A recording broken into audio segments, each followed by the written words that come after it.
Pada pelajaran sebelumnya, kita sudah membahas dengan cukup detail pengelompokan dengan menggunakan algoritma K-means, beserta beberapa variasinya seperti K-means plus plus dan mini batch K-means. Kita juga sudah membahas evaluasi internal dan eksternal dari metode pengelompokan. Pada kesempatan ini kita akan mendiskusikan algoritma-algoritma atau metode-metode pengelompokan yang lain seperti hierarchical clustering, spectral clustering, dan juga DB-scan.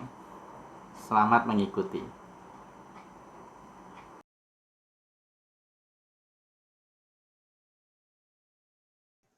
Kita akan mulai pembahasan pertama dengan membahas algoritma hierarchical clustering. Sesuai dengan namanya, hierarchical, maka dia ada tahapan-tahapannya.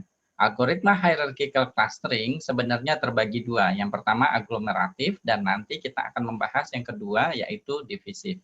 Algoritma aglomeratif hierarchical clustering dimulai dengan jumlah klaster sebanyak n, lalu kita akan mengaglomerate atau mengelompokkan terus nanti sehingga berubah menjadi satu klaster.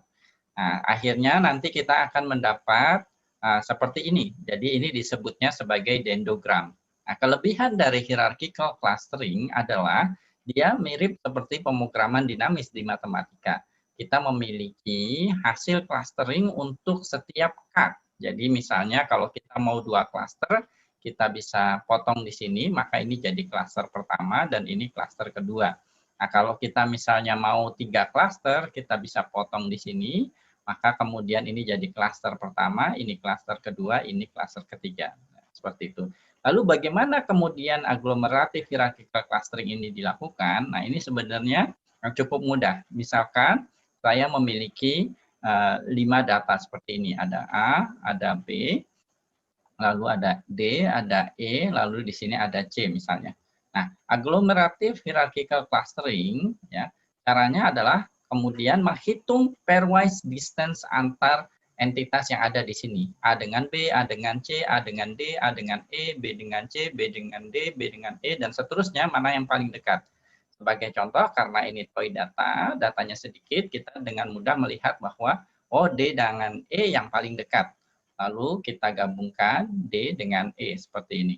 Nah, kemudian kita anggap DE ini menjadi satu entitas. Lalu kembali kita lakukan hal seperti tadi, hitung pairwise distance antara A dengan B, A dengan C, A dengan DE, dan seterusnya. Sebagai contoh, dalam hal ini A dengan B adalah yang paling dekat. Maka kemudian A dan B di sini kita gabungkan. Nah, kemudian kita memiliki 3 objek di sini, 2 klaster dan 1 entitas data. Nah, kita hitung jaraknya. Misalnya di sini berarti C dengan DE paling dekat. Maka kemudian di sini C dengan DE kita gabungkan. Nah, karena sekarang tinggal 2, maka seperti ini. Nah, maka kita mendapatkan dendrogram. Nah, tapi kemudian tadi ketika kita menghitung AB ke DE atau C ke DE, berarti kita perlu suatu cara. Karena biasanya seperti di K-means, kita menghitung jarak antar data atau data dengan centroid. Tetapi kita sekarang menghitung jarak antar cluster. Maka kita memerlukan sebuah cara baru untuk menghitung jaraknya. Nah, menghitung jarak antar data dengan cluster atau antar cluster di dalam hierarchical clustering ini disebut sebagai linkages. Sebagai contoh, jika kita menghitung jarak antara 2 klaster dengan jarak terdekat antar 2 data di masing-masing klaster, maka itu disebutnya single linkage. Kalau kita menggunakan jarak terjauh antar 2 data di antara 2 klaster, maka disebutnya complete linkage. Jika kita menghitung pairwise distance antar semua data di antara 2 klaster tersebut, disebutnya average linkage. Kita juga bisa mencari centroid dari masing-masing cluster, lalu menghitung jaraknya, itu disebut centroid linkage, dan kemudian ada word methods dan masih banyak lagi cara lain dalam menghitung jarak antar linkage di agglomerative hierarchical clustering. Hierarchical clustering banyak digunakan pada bioinformatik.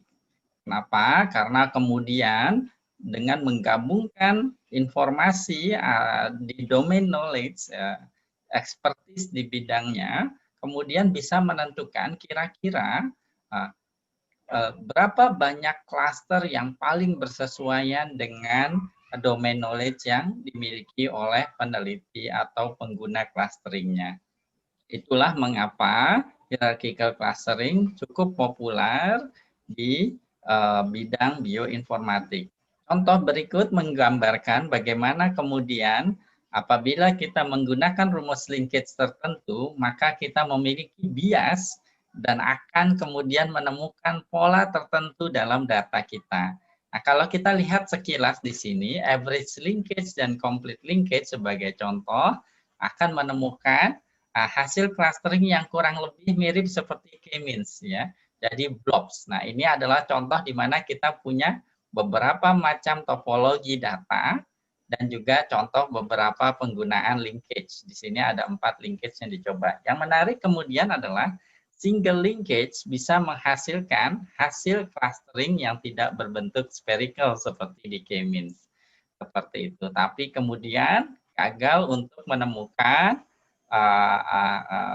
clustering di data ini gitu ya. Jadi kalau ada noise seperti ini, maka dia kemudian tidak bisa menemukan struktur klasternya. Bahkan yang seperti ini pun tidak mampu. Jadi perlu diperhatikan di sini memang clustering itu tricky sekali penggunaannya. Nah, ini harus berhati-hati, kita harus memahami bagaimana dia dihitung, lalu akan cenderung menghasilkan topologi data yang seperti apa.